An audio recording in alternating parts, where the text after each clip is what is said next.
Hi, this is Michael Buffer, and welcome to the BoxHard Podcast. Hello, everyone. This is Mikey Garcia. It's the monster from the swamps, Bridges Rougarou Prograis. Hey, what's up? This is King Carlos Molina, former IBF world champ. This is Michael, the Bounty Hunter, 2012 Olympian and your people's champ. This is Charlie Edwards, flyweight champion of the world. This is Fast Eddie Chambers, and you're listening to the BoxHard Podcast with my main man, Joey Coastman. Hello everybody and welcome to episode 362 of the BoxHard Podcast. I'm your host Joey Coastman. I'm joined as ever by former heavyweight world title challenger, my good friend Mr. Fast Eddie Chambers. Eddie, how you doing this week, my man? I'm doing good, my man. How about you? Always good when speaking with you, brother. That is the truth. Going to dive straight into the review part of the show. There was a hell of a lot to go over from last week, so let's dive straight into it. Friday last week, the 16th of September at the Montreal Casino in Quebec, Canada. It was live on ESPN+. One fight to mention on the undercard, Stephen Butler with a good win. He's now 31-3 with a draw, a TKO in round 2 against Mark the Bazooka DeLuca, who's now 28-4, former victim of Kell Brook. That one was for the North American Boxing Federation middleweight title, the NABF title, and the main event, Arslanbek Makhmudov, now 15-0. He goes the distance for the very first time in his career against Carlos Takam over 10 rounds there. Takam now 39-7 with a draw. It was for the NABF and the NABA heavyweight titles, along with the WBC silver heavyweight title. Takam down in round 1 and round 7. I did watch the fight. I don't think you did, Eddie, so I'm going to roll straight into what I saw. Round 1, obviously Takam down in the first 20 seconds. We were thinking, oh dear, what has happened here? He basically took a good shot and he was trapped in the corner, struggling to defend himself and struggling to keep Makhmudov, this big powerhouse, off of him. So he very smartly decided to take a knee. He wasn't really hurt. He took the knee. He voluntarily took the knee. And he decided to lose that round 10-8 just to pretty much get through that moment where he really lost control. And I've wrote in my notes that he knew that this was very unlikely going to be going to the score cards anyway, so it wouldn't really matter that he lost 10-8. Well, in the end, it kind of did. But anyway, round 2, Takam landed some lovely, nice left hooks. Makhmudov was very upright. His chin was hung out to dry at times. The stance as well of Makhmudov kind of reminds me of David Price, which I didn't really like to see. Round 3, Takam was making Makhmudov walk into numerous big right hooks. Makhmudov looked very clumsy, again, a la David Price. Round 4, 5 and 6 were arguably rounds for Carlos Takam. He was possibly ahead on the cards, I felt, in my book. Round 7, Takam was, I felt, well on the way to winning the round. He was having a great round, actually, and then he did at some point start to kind of put a dent in Makhmudov, I felt, and that's when he ended up missing with a shot, and momentarily he got caught with both of his arms through the ropes, and he kind of spun back around quickly, and as he spun back around, he walked straight into a chopping right hand. It was a little bit lucky, to be totally honest, from Makhmudov, because, like I say, Takam just spun around, boom. And yeah, Takam goes down, loses another 10-8 round, and it was the last punch of the round. So Takam went straight back to his corner. But yeah, it was quite unlucky, really, because he was on the way to winning that 7th round. Round 8, I felt, was a Takam round. Round 9, I gave to Makhmudov. Round 10, Makhmudov walked into a massive overhand right early in the round. Takam, for me, won that round as well. Makhmudov, like we say, went the distance for the first time in 15 fights. He was 14-0 with 14 KOs. He looked so beatable, though. He ended up, like I say, getting it in the end on the cards, 96-92 twice and 97-91. Really bad scorecards, I felt. I haven't tallied it up, but, I mean, God, Takam, I think just about, I might have had it probably about a draw, or I might have had Takam nicking it by about a round. too wide on the cards for me. And those knockdown rounds, I think, were pivotal. And I felt that even though he won, we kind of saw Makhmudov get a little bit exposed, maybe. And I'd like to see him. It would be a fun fight. I'd like to see him in with Big Bang Zilly Zhang. That one would be interesting between the two fighters. Doubt we're going to see it. It doesn't really make much sense, but I like fights sometimes that don't make any sense, and that's sometimes the best fights that can be made. Moving out now to this one, it was also on the Friday night at York Hall, Bethnal Green, London, the mecca of boxing. Denzel Bentley 17-1 with a draw, a TKO in round 4 against Marcus Morrison, who's now 25-6. Morrison cut above the right eye. It was a defence there of Bentley's British middleweight title. Yeah, I mean, I was quite impressed with Bentley. I really was quite impressed with Bentley. Because I expected, and I think I said it on last week's show, I expected Denzel Bentley to win on points. I expected the fight definitely to go into the second half, and I thought it was going to probably go the distance. Morrison did have a couple moments, I think, in round 1 and 2, but other than that, Bentley really impressed me, and he becomes only the second man to get the stoppage over Morrison. Bentley is exciting. I think there's some big fights available for him domestically. As for Morrison, a little bit gutted, really, because, like I said, I've never really rated him too highly, but I don't know what it is. I just feel a bit sorry for him, to be honest. I don't think he's had the greatest of times recently. I mean, he lost every round to Chris Eubank Jr., then got knocked out by Zach Parker, then gets knocked out by Denzel Bentley. Perhaps he's looking retirement dead in the face. But yeah, I don't think I've never rated him, but I don't think he's that awful. I just think they keep throwing him to the wolves a little bit, really. I remember, I think he was the guy that went on the road to Italy and scored a big upset win, and I was so happy for him that night, but I think that's going to be the biggest night and the best night of his career from his point of view. What else did we have on the undercard? We had Ellis Zorro move to 15-0, a points win over 8 rounds against Dex Spellman. Dex Spellman was down in round 4. He's now 18-6. I really enjoyed this fight, to be honest with you. I think Zorro was the more skilled boxer. Spellman, though, does have that dog in him, and it can come out if it's needed. And if he's trailing in a fight, then you'll be sure to see it. Zorro was racking up the rounds early on, and Spellman did rally back, and he did turn it into a dogfight, and Zorro's face was a bloody mess. He did weather the storm, and he did finish the fight fairly strong, and he answered a lot of questions, I felt. I think Zorro's a good addition to the super talented domestic scene at light heavyweight. Spellman is somewhat of a domestic gatekeeper, even though it's a little bit harsh. But yeah, Zorro passed that test, I felt, and had to answer some questions, had to come through some torrid times in the fight. Like I say, his face was all battered and bruised within 1 round at one point, and he came through it. So yeah, I'm excited to see him again. Elsewhere on the undercard, we had a huge upset. Frank Arnold, now 9-1 with a draw. He was knocked out by the massive underdog, the journeyman, really, Brian Morena, who's now 12-30 with a draw. Arnold down heavily in round 3, and then I think he was TKO'd in the round after that. I believe Morena was a 10-1 underdog, and that one was just for him to win, not to actually knock his opponent out. So the odds on that would have been absolutely off the charts. That would have been crazy if you backed that one. No one saw it coming, of course.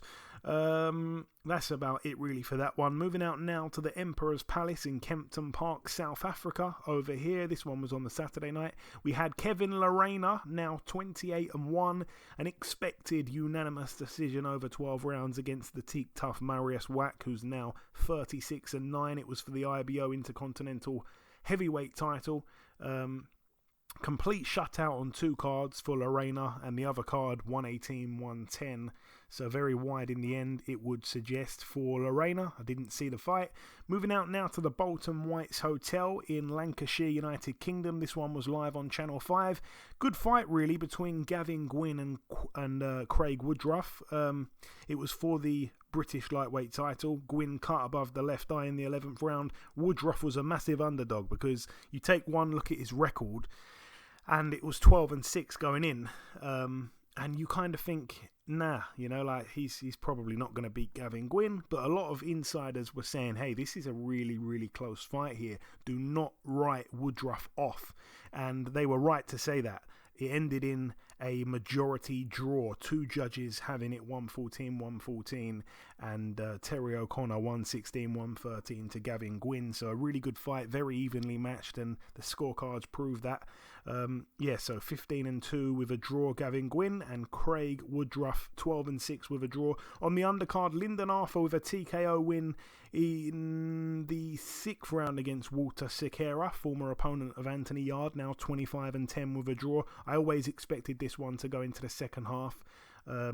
I thought it could have even gone points because it was only an 8-rounder, but yeah, Lyndon Arthur gets the stoppage in the end. Friend of the show now 20-1.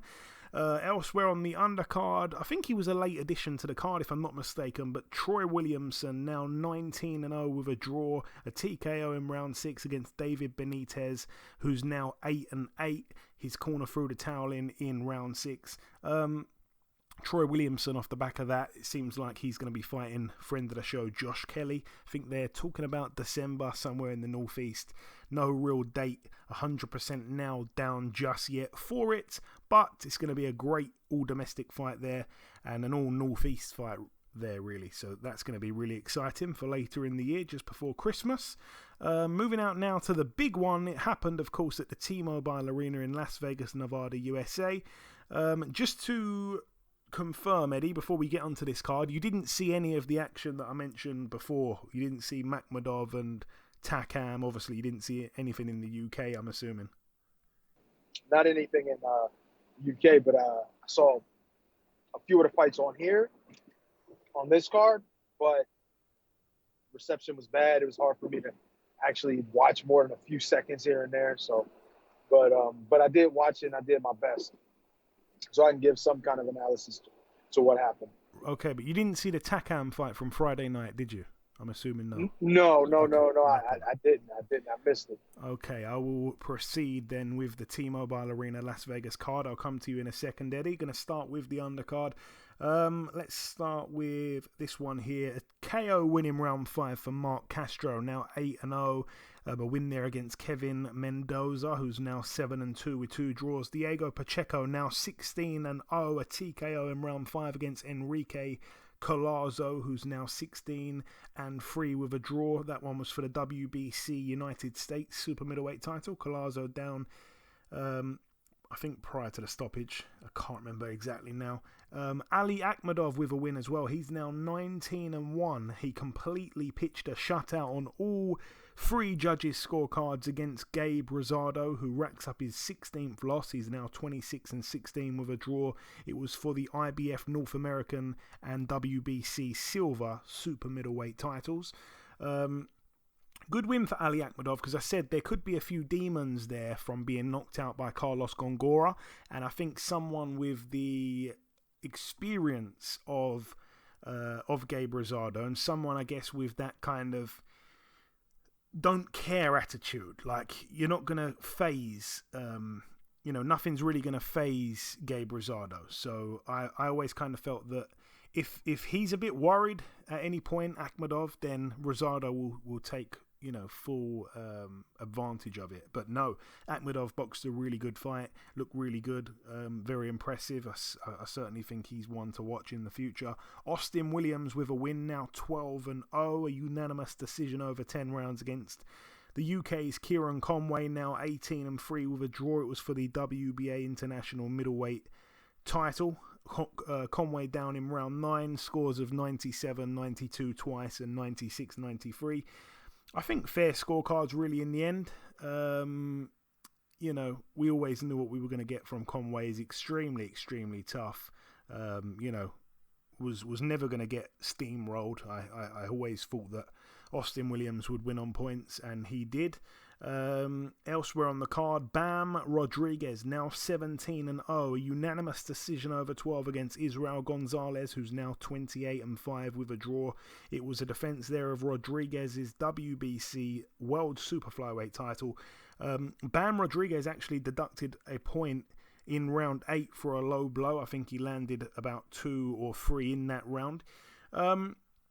weird fight, really, because we all kind of expected him to maybe blow away Gonzalez, but it was no secret that he didn't really want to fight Gonzalez. And also, he's been extremely active recently, and they're even talking about getting him out once again before the year's up, and he just looked tired. I think they need to kind of just calm down, let the guy relax, don't burn him out so quickly. There's no need to. He's a nailed-on superstar. So yeah, give him a little bit of a break. But anyways, Gonzalez did start fast and he picked up a bunch of the early rounds, and Bam did come back into it in the mid rounds. He seemed to get his timing right. Gonzalez was able to frustrate Bam as the rounds went on though, and that is where Bam threw those low blows in that 8th round, as I mentioned. So he had a point deducted, like I say, for I think it was the second one, which then made him grow quite desperate and made him leave himself open at times to be countered. At that point, I don't think anyone really knew what the scorecards were, because like I say, Gonzalez started well, racked up a bunch of rounds seemingly, and then Bam Rodriguez loses a 10-8 round. So it was kind of crazy. There were a lot of close rounds. There was a lot of rounds in there that was hard to score. And Gonzalez, I think, fought a much better fight than pretty much anyone gave him credit for going in. Round 11, Gonzalez went down as well. This was a bit weird. He went down from an apparent low blow again. He goes down. There's no count. So Caney Bayless gets him up straight away and makes him carry on. Now, they were saying on the commentary, and they're quite right, if it was a low blow, a point should have been took off of Bam. That's what Gonzalez was on the floor claiming. So if the punch was low, he should probably have another point taken off. If it wasn't low, which Caney Bayless didn't rule it as low, then there should have been a count, and he's been knocked down. The replays did show, though, that it was low. If Bam had that 10-8 round against him again there, it would have been mad. But yeah, I don't think it even would have mattered in the end, because the scorecards were absolutely horrendous. 2 of them anyway. Tim Cheatham 118-109, Max DeLuca 117-110, and Patricia Morse-Jarman much more accurate, 114-113. That 118-109 scorecard there from Tim Cheatham has honestly gone down with people are fuming about it, and even myself, I think that's arguably the single worst scorecard I've ever seen in my entire life. That was so bad. There's no way in the world that I think you could give him. I think I worked it out mathematically. That would mean that Bam Rodriguez won 11 of the rounds, absolutely 11 of the 12 rounds, and the other round that Gonzalez won, or the only round that Gonzalez won in Tim Cheatham's mind, was the round where Bam had a point deducted. That's the only way you can do it. So literally, he gave Gonzalez that round 10-8, and then he gave the other 11 rounds to Bam Rodriguez. It's just criminal, and something needs to be done about this awful judging. But anyway, moving up to the main event, Saul Canelo Alvarez now 58-2 with 2 draws. Gennady Golovkin now 42-2 with a draw. A unanimous decision over 12 there for Saul Canelo Alvarez. I don't know if he was already undisputed. I really can't remember. I think he was. But yeah, it was for the IBF, WBA, WBO and WBC super middleweight world titles. Round 1, a Canelo round. It was just a feel-out round. I haven't actually totaled up my scorecard. This will be interesting. Round 2, a Canelo round. Golovkin was being beaten to the punch. No one was really going too hard at that point. Golovkin clearly, after just 2 rounds, seemed to be the much slower fighter, the much more flat-footed fighter. Round 3, Canelo, I felt, was starting to open up a bit more. Golovkin was being backed up, which is a rare sight, really. Golovkin at times was just plodding forward, walking into punches, not jabbing his way in, looking really, really flat-footed. And it was an easy fight to score. It was all Canelo through the first 3. Round 4, I felt that Golovkin continued to look bad. He looked really rusty, looked really old. It was one-way traffic. He looked less than a shell of his former self. Canelo, once again, in full control, really easily as well. He didn't seem like he had to do much to win a round. Round 5, once again, Canelo opening up on Triple G. Triple G already, I felt, needed to win every round from this point onwards to win on the cards. And obviously we know that going to the cards against Canelo hasn't proved successful for him in the past. I was dumbfounded by his approach and his game plan. It was almost as if he'd bet on himself to lose on points. Round 6 was a close round. I wasn't sure if I was being a little bit sympathetic towards Golovkin, but he did let his hands go a little bit more. He landed a nice uppercut under the guard of Canelo at one point. Close round though. Round 7 I gave to Canelo. Round 8 I gave to Canelo, but Triple G was coming out his shell a bit more. He threw one of his trademark, I want to say downer cuts, Eddie, because he likes to throw those kind of shots that come down on top of your head. But still, Triple G was extremely hesitant, and it was a little bit sad to watch. Round 9, finally Triple G seemed to wake up. He was backing up Canelo for the first time in the fight. He had him on the ropes at times. He was still a little bit hesitant to overcommit. There wasn't enough urgency either, because he did need a knockout in my book. I did give him, though, that ninth round. Round 10 was very close. I felt Triple G was still kind of fighting or trying to fight like a version of himself from about 8 years ago, but he just didn't have it. He couldn't put it all together like he once was able to. Round 11 was a close round, probably a Triple G round, and then round 12, the final round, another close one. Which I didn't really score. So again, my scoring wasn't strict as such. I'll have a little look back through it when you're talking about the fight, Eddie, but it goes the distance again. No knockdowns again. 36 rounds the pair have now shared. You could almost double your money if you bet that there wouldn't be a single knockdown. I did bet on that. I couldn't believe the price of that bet there. Neither man had ever really hurt one another, I didn't think. Obviously, neither man had ever been down as well. I think Gennady Golovkin has progressively got worse each fight that he's had with Canelo. Like I say, the first one I thought he won. The second one I felt was a draw. This one was clearly won by Canelo. No argument. It's the only fight of the 3 that he's definitively won clear. And yeah, that 4-year gap since the last fight was just far too long for Triple G. Canelo has progressed. Triple G has digressed. It doesn't mean he wasn't one of the best fighters of his era. I think he was, and he is, Golovkin. But yeah, I felt that could be the end of the road for him. Obviously, he talks about going back down to 160. Still holds world titles there. Some people want to see him carry on. Some people don't. I don't want to see him lose to someone that he would have probably knocked out in a couple of rounds a few years ago. I don't think he should go on for much longer. He is 40 years of age. And yeah, you can really see it in recent times. Canelo's still a bad mother bleep. Was it an all-time great trilogy, the 3 fights? I'm not entirely sure. I think the first 2 fights might have put it in the conversation because of the skill level on display. It was out of this world in the first 2 fights, but this third fight was a bit of a letdown, really.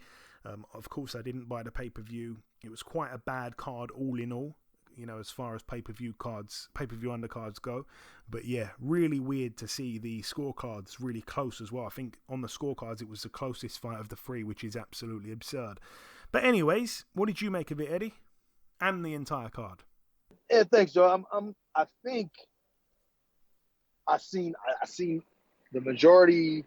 I'll say the majority of the Bam Rodriguez fight, but then again, I can't say that because the reception was so bad that it would literally go in and out, literally 2 or 3 maybe punches, and then every once in a while I might get like half of a round or something.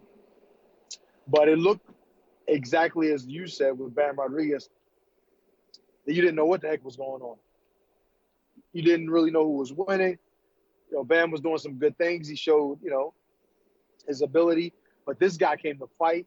He wasn't laying down. He wasn't gonna make it easy.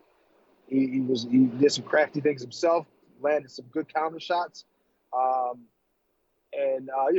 Bam, he did what his normal thing is. He did a couple nice things, more than a couple nice things, but I really can't really give a definitive thought on the scorecard, even though I did see it was wide. The one thing I can say that I didn't see a wide scorecard with that fight either. I thought that fight was a lot closer. Dare I say he was in danger of possibly not necessarily losing, but maybe, could be a draw. Who knows? You know what I mean? Because I didn't see enough of it, but from what I saw, the guy was doing really, really well. And going into the Triple G fight, scorecards were ridiculous. You know what I mean? When I actually heard the score, because I didn't even hear the scores at the moment of the decision because, like I said, the reception was so bad where I was at. But when I heard them and I read what it was, I said, how in the world? Because even from a little bit of each round I was able to see, it was just like in the early go of it, Triple G he wasn't throwing many punches. He wasn't really accurate, or he wasn't active. He wasn't doing the things that he, even if he was throwing one punch at a time kind of thing, you would see him plodding forward more so than going backwards. But this was something completely different. I don't know what his plan was in this fight, but it wasn't working. And Canelo obviously generally picks his shots. He'll throw bombs in there here and there, but it looked like he had Triple G on the back foot a lot more than he's ever been. And that's just not a way for him to fight. He's, from what we're used to seeing, I mean, of course, he's a little older. His time is not what it used to be. So he has to kind of take maybe a few steps back to kind of make sure he can see what's coming. But man, it was just different to see it, even though I couldn't see every aspect of it and everything that went on in each round. It just didn't look like he was doing what he needed to do in order to win the fight. It's tough going to decision with Canelo when you don't have enough rounds in the bank. You know what I mean? But once, like you said, going into it, I think it was the ninth round that I seen where he kind of, I don't want to say hurt Canelo, but he definitely put him on the back foot and had him thinking a little bit.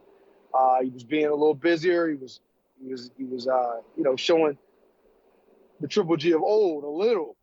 Not necessarily what where Canelo was moving the whole round and in fear of getting caught and knocked out. But he did have him in a place where he could capitalize. He probably won the round for him. But it just doesn't look like I don't think he'll get back to that level. You know what I mean? I figured he would try to do it to raise his level that he's been fighting at, in the last few fights. He didn't really look as, Triple G like as he used to. So, but I figured with this fight and how important it is, and the fact that it's the final fight in the trilogy, and to show people that he's still, who he once was, he would be able to step it up more. But I just don't think he can anymore. You know what I mean? And there's nothing wrong with that. I mean, Father Time is undefeated. Triple G, just like any other all-time great, is going to have to face the fact that once you get to a certain age, your body starts to lose that testosterone, you start to deteriorate, and you're not able to keep the level that you used to when you were in your, early 30s and 20s and all of that. So, he did what he could. He tried to show flashes, but it's just wasn't in the cards for him, and I don't think he'll get back to that level in the future. What I would like to see with Triple G going forward is, I would just say, hey, man, get your farewell tour. Get a nice little comfortable fight, a fight that is winnable. Maybe a fight that you can kind of look like you used to kind of give the fans what they remember from you. Maybe one or two of those, and then you just gracefully bow out. I think you go out a winner and solidify yourself as a Hall of Famer. But any more than that, trying to go and fight these young lions, it's just, at this point, it's just not worth it for me. I just think he needs to start to go down a bit and bow out soon. Yeah, well said, Eddie. And just to reiterate my scoring, I did have time there just to kind of look at it once again. I gave the first 5 rounds to Canelo. The 6th round I felt was a close round.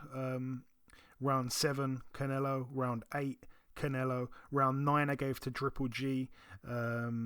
Round 10 was a close one. Round 11 was close, but I gave it to Triple G. And then round 12 I felt was a close one. So all in all, I think that's like 7-3 for Canelo, and then 2 close ones, which could have gone either way. So I guess if you gave both to Golovkin, then you could have a 115-113 scorecard. But yeah, just overall, looking at the fight as a whole, it didn't look like he came close to those kind of scorecards that we did see in the end from 2 of the 3 judges. But anyway, that brings the review part to a close. That is all for part 1. We've done a hell of a lot of speaking. The final thing for me to do to wrap up this part is to welcome this week's special guest. Ladies and gentlemen, please welcome the undefeated female featherweight contender. It is, of course, Miss Skye Nicolson. Skye, welcome to the show. Thank you for having me. Hey, it's my pleasure, Skye. So it's the first time you've been on this podcast, so welcome once again. I am truly a fan of women's boxing. It's always great to get a female fighter on the show. I've watched all of your pro fights, so I'm really looking forward to getting into this. Awesome. Excellent, yeah. So you made your pro debut back in March, obviously in San Diego against the undefeated Mexican Jessica Juarez. You won unanimously over 6. Tell me what you recall of your debut. It seems like it's gone so fast. It has definitely gone fast. It was a really special moment for me, actually. It was obviously my debut, but also my US debut as well. She was a hometown girl in San Diego and Southpaw, so it was definitely not the kind of debut most people go for, but I absolutely had a ball. I was so happy that my parents could be there to watch it. And, obviously won every round, so that was nice too. But, no, it was the start of a very special journey, so it's a very special memory for me. Yeah, and like I say, I think everyone that was watching the fight, especially in the UK, staying up early hours, I think myself included, we all kind of thought, okay, this could be a lady that has a bright future. I think you've proved it every time since then. You were out just 3 weeks later in Leeds, obviously, taking on Beck Connolly, who you also beat over 6 rounds. Beck Connolly, ever so tough, really nice lady, but obviously quite limited in her skill set. Tell me about that win for you, Skye. Yeah, so for me, that wasn't really a fight that I was interested in having. I did want to stay active and I wanted to fight, and I really wanted to fight in the UK.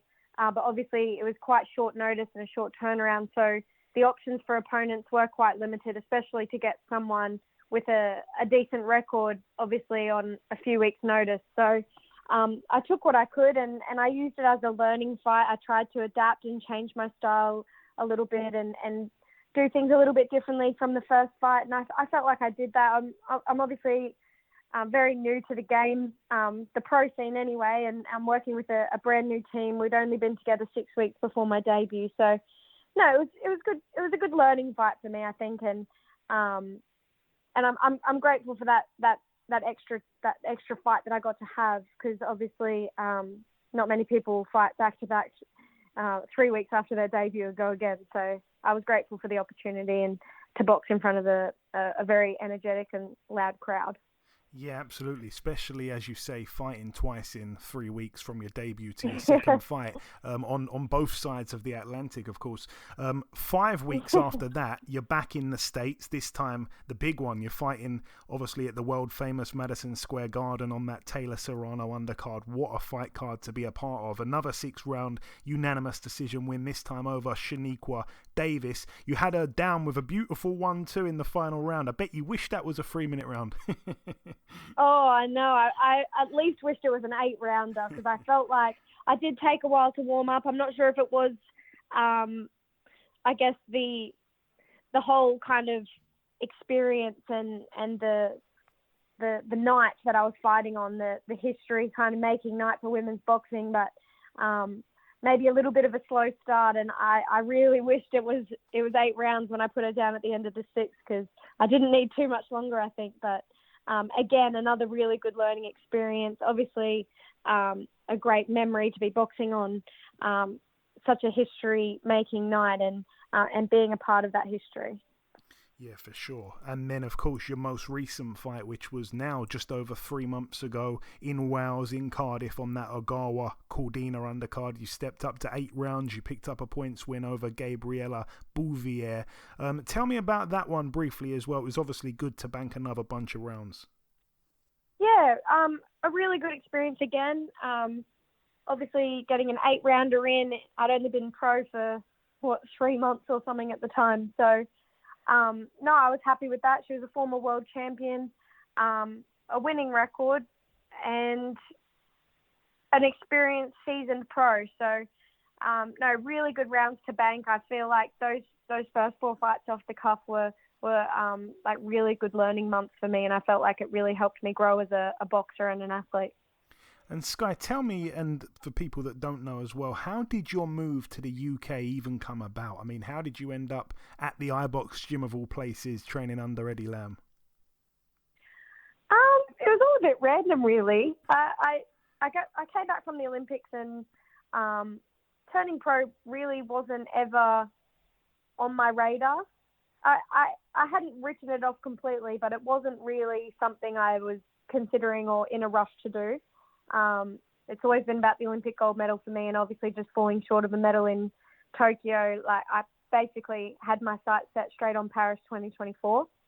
But obviously had some promoters, managers all start reaching out after the Olympics, and a conversation with Eddie Hearn kind of got me quite excited about the pro game, about women's boxing, about where it's at right now, and his vision for my career and what Matchroom could kind of offer for me. And it was quite exciting, and I felt like maybe things were getting a bit stale for me in the amateurs, and I needed something new and exciting. And the Australian team actually had a training camp in the UK a couple of months after that Zoom call.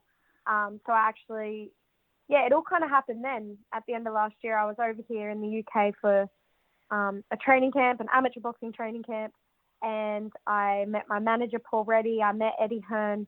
I signed with Matchroom. I met Eddie Lamb through my manager.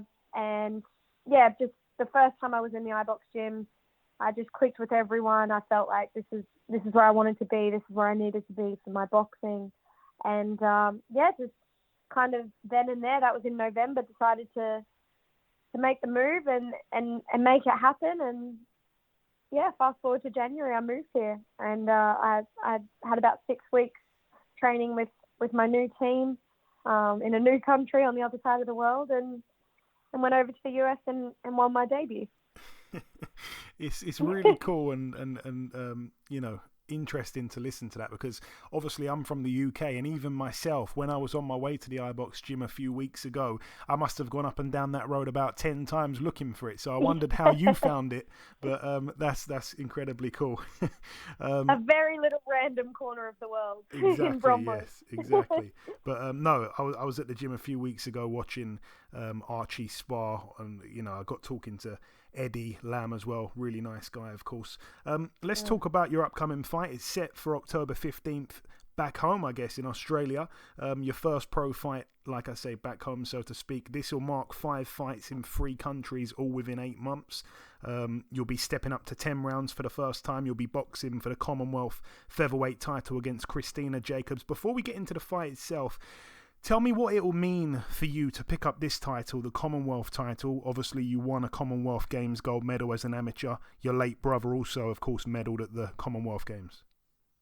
Yeah, I'm very excited about this. Obviously, we're calling this one the Homecoming. It's my first pro fight back home in Australia, so my very supportive, loyal Australian fans are going to get to see me fight live, so I'm very excited about that. It's an all-Aussie clash against a good opponent. She's coming to win that fight. She's had this fight locked in. We've had the opponent locked in since about June, so she's had a full preparation in camp as well, and I'm expecting a really, really good fight. Obviously, to win the Commonwealth title back home in front of a home crowd, probably a lot of the same crowd that was there to witness me win the gold medal on the Gold Coast in 2018. It's going to be a very, very special occasion. I can't wait. No, it sounds exciting, absolutely. Krystina, quite experienced, I guess. Not had too many fights, but she's done almost double the rounds you've done as a pro.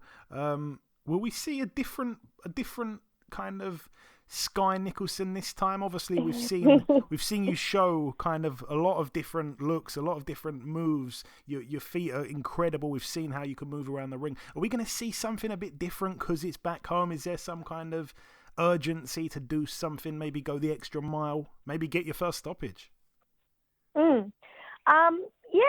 I feel like obviously I've been back in camp for about 12 weeks now. We're still just under 4 weeks out, so it's been a long camp, but it's been great. We've actually got to slow things down and really work on new things.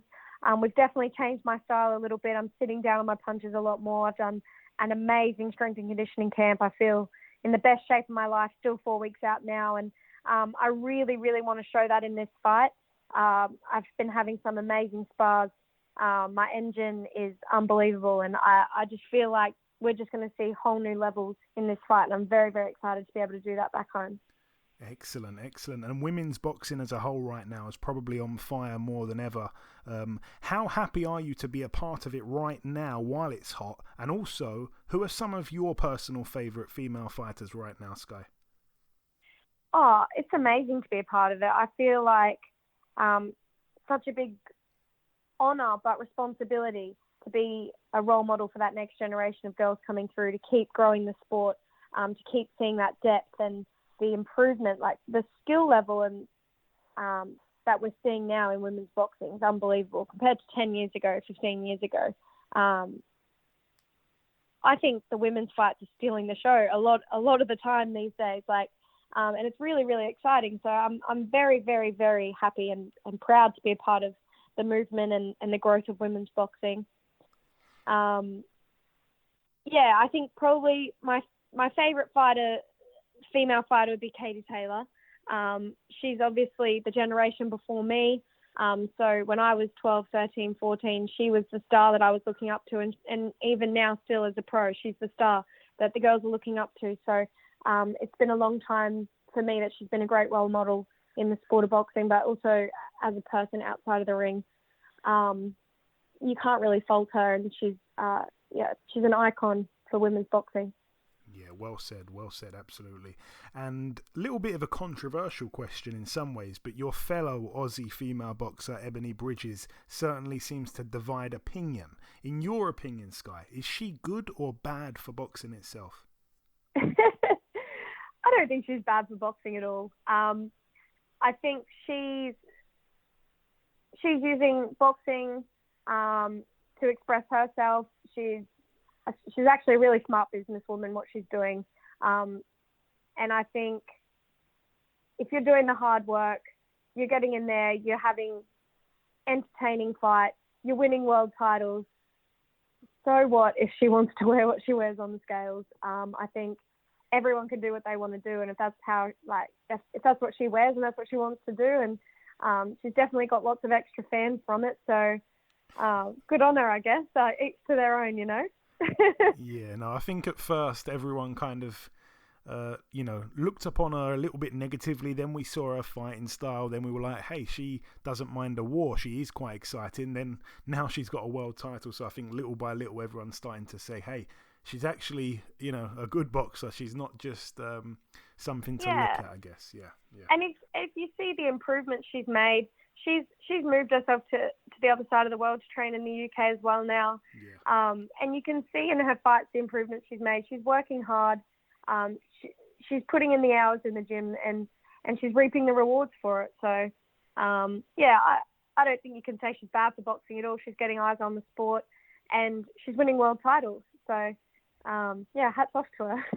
Hats off to her. And just finally, Skye, before I let you go, if you've got any closing words at all, just for the listeners or to anyone that may listen to this, I want to just kind of throw the microphone over to you, so to speak. If you want to sign out with any message at all, the floor's yours, Skye.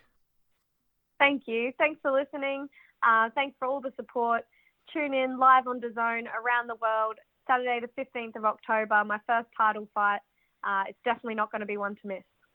Absolutely, and I second that. Skye, listen, it's been a real delight and a pleasure speaking with you this week. Thank you for your time. Best of luck for October 15th Down Under, and we'll speak again soon, I'm sure. Thanks, Joey. Okay, now it's time for part 2 on this week's show. This part, of course, the news part of the show. The date has been officially confirmed. We're going to see the rescheduled date for Shields Marshall. It's going to be October 15th, like we thought originally when it got moved forward, but it's officially been locked in now. October the 15th at the O2 in London. Still some tickets on sale for as little as £25 each. And also, if you are a ticket holder, you have tickets from the original date, those tickets are still valid for this new date. So you can bring that ticket along and of course gain access to the venue. It's going to be a fantastic night of boxing, all women card of course, and every single fight on the card is still intact, so we haven't lost any fights. It's still going ahead as it was supposed to, of course. Okay, that's it for that piece of news. What else do we have? This one as well, it was announced just yesterday. Katie Taylor will be defending her undisputed lightweight world titles against Karen Carvajal. That one's going to be going down on October 29th at the Wembley Arena in London. It's going to be live on DAZN, of course. This will unfortunately clash with Sky Sports. They have a show that night. It's going to be Hughie Fury and Michael Hunter, so this one should clash with that one. But yeah, on the undercard, we're going to see Jordan Gill getting in with Kiko Martinez. We're going to see Gary Cully on the undercard. We're going to see the Romford Bull, Johnny Fisher, and also we're going to see Kevin Agyarko getting in with someone as well. I can't remember who he's fighting. So yeah, should be a decent night of boxing there at the Wembley Arena, October 29th, once again live on DAZN. That is it though for the news part of the show. Moving on now to the preview part. We're going to start here with this one. It goes down tomorrow night at the Prudential Center in Newark, New Jersey, USA, live on ESPN. On the undercard we have Keyshawn Davis, one of the brightest prospects really in world boxing. 5-0, getting in with Omar Bahina, who's 25-5. That's over 8 rounds there. We've also got Henry LeBron, 16-0 in an 8-rounder at super featherweight against Andy Vences, who's 23-3 with a draw. But the main event, Shakur Stevenson defending his WBC and WBO world super featherweight titles against Robson Conceição of Brazil, who's 17-1. He still has that controversial loss to Oscar Valdez, who of course Shakur Stevenson beat up quite bad. I think that was his last fight, if I'm not mistaken. Shakur Stevenson now of course a father. Yeah, I'm loving what he's been posting on Instagram. Seems like really loved up and stuff like that. Obviously friend of the show, Shakur Stevenson. Be fantastic to see him stepping in the ring here with Conceição. I want to see how much the price is for Shakur Stevenson to win that one on points, actually, because I don't see him stopping Conceição. Let me just have a little look actually while I'm here. Shakur Stevenson to win the fight on points is 8-15. So okay, that's interesting. Moving out now to the Sibor Arena in St. Petersburg, Russia. Over here, this one is on Saturday. We're going to see former world champion Fedor Chudanov, 25-3 with a draw, getting in with Farouk Jurayev, who's 7-7 with a draw. That's over 10 rounds at super middle. We also have Sergei Kuzmin, 17-2, getting in with Tian Fik, who is 9-1. That's over 10 rounds. Moving out now to the Manchester Arena in Lancashire, United Kingdom. It's going to be live on BT Sport pay-per-view this Saturday. We're going to see Echo Esserman, 17-0, getting in with Samuel Antwi, who's 14-1. That's a good fight there for the British and Commonwealth welterweight titles. We're also going to see Michael Magnesi, who's 21-0, getting in with Anthony Kakachi. It's a good opportunity really here for Anthony Kakachi. It's for the IBO World Super Featherweight title. Kakachi 19-1. Haven't seen him fight since he beat Leon Woodstock. That was over a year ago now. I think he got messed around on, I think it was the Fury White undercard. I think he was supposed to be on that one and his opponent pulled out, and yeah, so he's been quite inactive, and he gets in with Magnesi, like I say, the Italian fighter who boxed in April this year. By all accounts, he's not a bad fighter, so it should be a good fight there. On the undercard, also we have Nathan Heaney, the crowd favourite, 15-0, fighting here against Jack Flatley, who's 19-2 with a draw. That's a good fight, by the way. I really like that fight. That is a good fight. Over 10 rounds for the IBO International Middleweight title. We also have Mark Heffron, fresh off his win not too long ago. I was at it when he beat... when he beat the guy that knocked out Willie Hutchinson. Oh man, so terrible with my memory. He beat, I was at the damn fight. Lennox Clark. He beat Lennox Clark, knocked him out. So he's on this card. He gets in with Martin Bulasio, who's 10-6. That's over 8 rounds there. What else do we have on the card? We have the IBF, IBO, WBC and WBO World Featherweight female champion Amanda Serrano on the undercard, 42-2 with a draw, making her UK debut against the undefeated 11-0, Sarah Mahfood. That's going to be great. I really wish I could be at this card. I was debating about going there. Obviously, I live in London. It's quite the trek, and it just wasn't really feasible this weekend. But I'll be watching it. But I would have loved to have been there, pretty much to see Amanda Serrano fight in person. But of course, I like the main event, which we're going to get onto now. Joe Joyce, 14-0. He's been training in Vegas. He fights here for the interim vacant WBO heavyweight world title against Joseph Parker, 30-2. It's over 12 rounds. It's a really, really interesting fight, actually, because I think we've said it before already. Even though Joe Joyce is a big old unit and he can fight at range, he does like to get on the inside and mix it up. I guess he's quite a decent fighter, really, on the inside. But the inside fighting in this fight, I think, is Joseph Parker's game. And Joe Joyce seems to get on the inside with pretty much everyone he fights. And he takes risks in the pocket. And we've seen him hit with bombs as well. He's got a fantastic chin, thank God. But I don't think he can be too reckless against Joseph Parker, who has obviously moved to Morecambe. And, he's been training with Tyson Fury every single day. And you yourself know what an influence he can have on your career. And it seems like Joseph Parker under Andy Lee now seems to be a fighter that's almost born again, almost, rejuvenated. He seems like he's got a new lease of life going.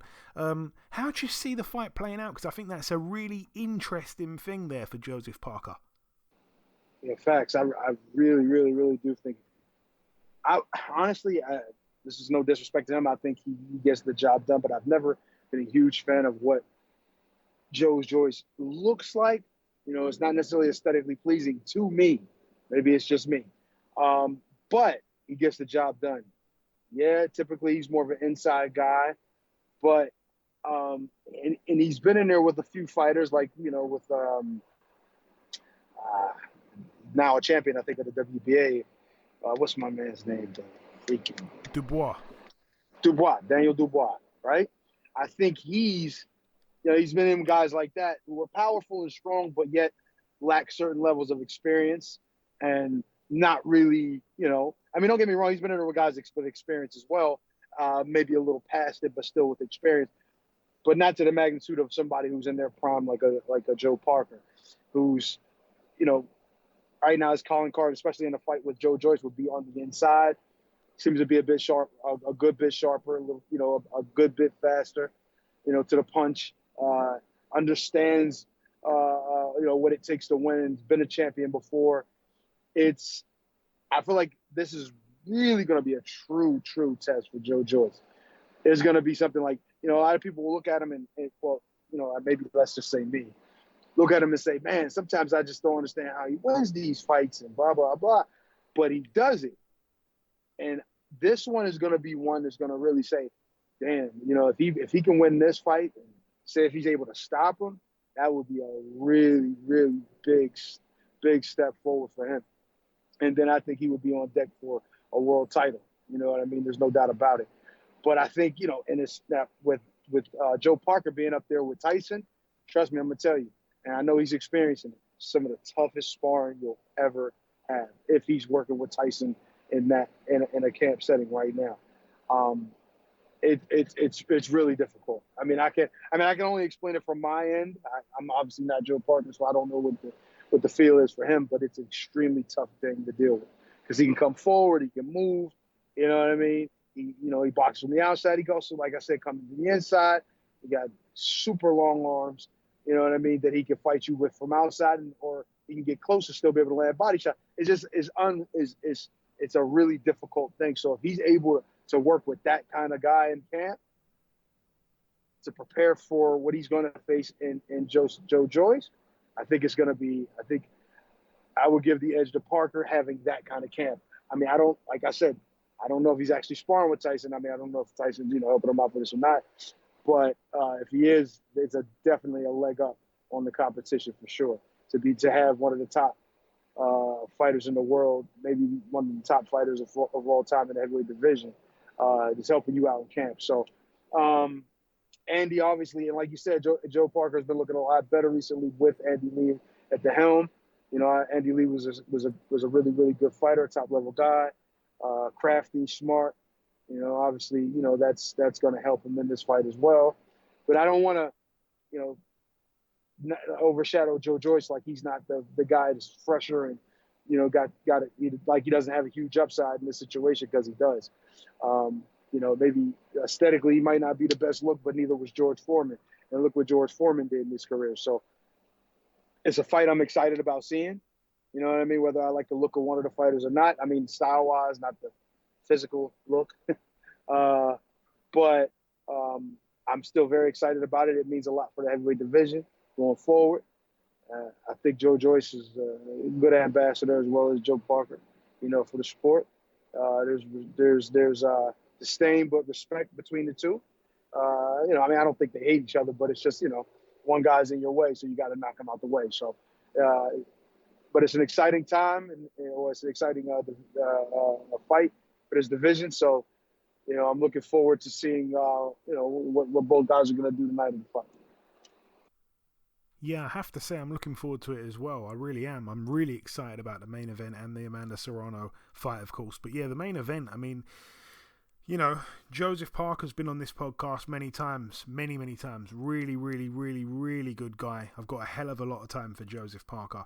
And we get quite honest when we're talking, on the interview, and also when the interview's finished, we talk quite honestly. And I've said it, I think, in interviews on this podcast in the past to him. I've said, look, when you boxed Alex Leopold, you looked quite awful, to be honest. When you boxed Sean Del Winters, you didn't look very good. The Junior Farr performance wasn't a good one. The first fight against Chisora, when you were down in the first round, I mean, what happened in those fights there? And obviously he was quite quick to say that things were getting very stale with Kevin Barry, his former trainer, when he's linked up with Andy Lee. Obviously, I'm not sure when exactly they did link up, when they did exactly link up, but obviously he had the rematch with Derek Chisora and was fantastic in that second fight against Chisora. That was really the best performance he'd had in about 4 years or something. So his last few performances prior to that last Chisora one were very unconvincing. And as for Joe Joyce, I mean, we still have to look at that record, 14-0, 13 KOs, and the only man to take him the distance being Bryant Jennings back in 2019. Since then, obviously, he knocked out Michael Wallish. I think that was the one where there was no crowd for COVID. And then he got in with Daniel Dubois, probably the best performance of his career. He was brilliant. After that, he did get Carlos Takam out of there in 6 rounds, but there was a few shaky moments. After that, this was his last fight. He boxed Christian Hammer. That one was at the Wembley Arena back in July. I was there. I was sat in the very front row, and he was walking into numerous massive shots from Christian Hammer. The only thing is, Christian Hammer, I don't think, was a big enough puncher to really trouble him. And as I said earlier, he's got this crazy chin.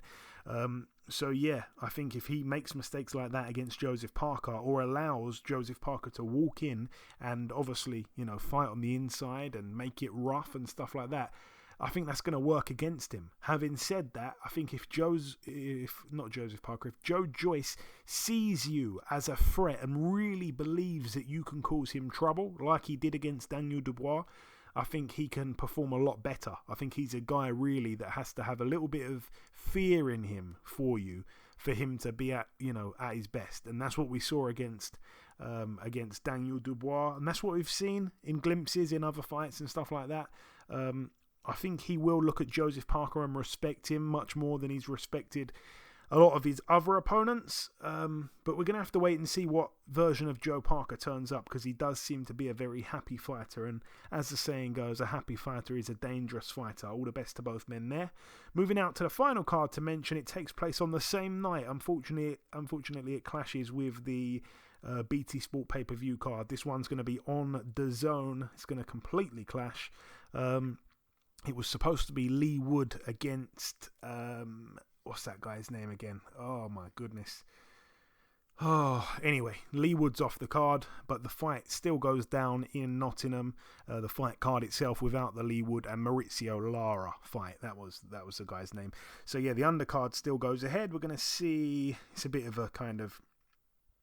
It's not a great card, really, but we're going to see Chev Clark 2-0 getting in with Marcos Karolitsky, who's 7-5 with 2 draws. We're going to see Solomon Dakers 4-0 getting in with Dominic Akinlade, who's 9-3 with a draw. That's over 10 rounds there. We've also got Cyrus Patterson. This one's for the IBO Continental Welterweight title. He is 4-0. He gets in with Jorik Luisetto, who's 12-4. We're going to see Hannah Rankin, 12-5, getting in with Terry Harper, who's 12-1 with a draw. That one for the IBO and WBA World Super Welterweight titles. I really thought that fight was going to be at welterweight. I really did. Okay, so it's going to be at 154 apparently, because I thought at 147 it'll probably suit Terry Harper a bit more. But it says here it's going to be at super welter. So if it's at 154, then I would say Hannah Rankin's going to be at her best weight really for the fight. She's 12-5. Terry Harper moved up several weights then, I'm guessing, to make this fight. Only had, I think, one fight since being knocked out by Baumgardner off the top of my head. I think that is some serious value in Hannah Rankin winning that fight. I think that really could be the case. She's a massive underdog, if I'm not mistaken. That's over 10 2-minute rounds there. Hannah Rankin, if nothing else, is quite tough and quite strong, and she'll have the size. And the main event as well, Maxie Hughes, 25-5 with 2 draws, getting in with friend of the show, Kid Galahad, 28-2. Hasn't been on the show for years now, Kid Galahad, but in that time he's become a world champion and lost the title. And it's for the IBO World Lightweight title, over 12 rounds. I guess it's a weight really that's better suited to Maxie Hughes naturally. And obviously Kid Galahad has had to move up here from... what was he at? He was at featherweight, so he's moved up here 2 weight classes to lightweight, so from 126 to 135. But it's going to be just interesting to see what Galahad has left, because he was knocked out brutally by Kiko Martinez in November, and this is his first fight back. If he is what he was, if that makes any sense, then he should be far too much for Maxie Hughes, because he's a much better fighter all round than Maxie Hughes. But Maxie Hughes being really the true lightweight,